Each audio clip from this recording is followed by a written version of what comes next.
ಯಾಕೋ ಕಮ್ಮಿ ಮಾಡಿದ್ದಾರೆ ಸರ್. ಹಲೋ, ಪ್ರತಿ ವರ್ಷ ಇದೇ ಥರ ನಮ್ಮ ದೀಪಿಕಾ ಮೇಡಮ್ ಹುಟ್ಟು ಹಬ್ಬನ ಆಚರಿಸ್ಕೊತಾ ಇದ್ದಾರೆ. ನಾವು ವರ್ಷ ಬರ್ತಾ ಇರ್ಬೋದು, ಖುಷಿಯಿಂದ ಹೋಗ್ತಾ ಇರ್ಬೋದು. ತುಂಬ ಸಂತೋಷ ನಮ್ಮನ್ನು ಬರಮಾಡ್ಕೊಂಡಿದ್ದಕ್ಕೆ. ಅವರಿಗೋಸ್ಕರ ಇದೊಂದು ಕಿರುಕಾಣಿಕೆ ಕೊಡ್ತಾಯಿದ್ವಿ.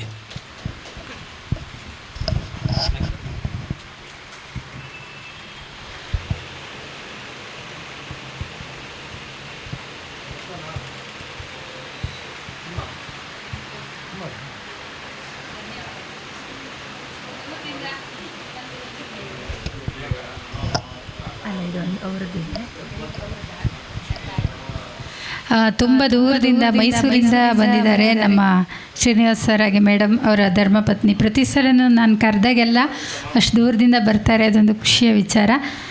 ಧನ್ಯವಾದಗಳು. ನೀವು ಹೀಗೆ ಆಯಸ್ಸು ಆರೋಗ್ಯ ನೀವು ಕೊಡಲಿ. ನಾವು ಹೀಗೆ ಬರ್ತಡೇ ಆಚರಿಸ್ತಾ ಇರ್ತೀವಿ, ನೀವು ಬರ್ತಾ ಇರುವಿ. ನೆಕ್ಸ್ಟ್ ನಿಮ್ಮ ವೆಡ್ಡಿಂಗ್ ಆ್ಯನಿವರ್ಸರಿ ಮಾಡೋಣ ಇಲ್ಲಿ. ಅಲ್ಲ ಸರ್, ಒಂದು ನಿಮಿಷ ಒಂದು 2 ನಿಮಿಷ ಕೂತ್ಕೊಳ್ಳಿ.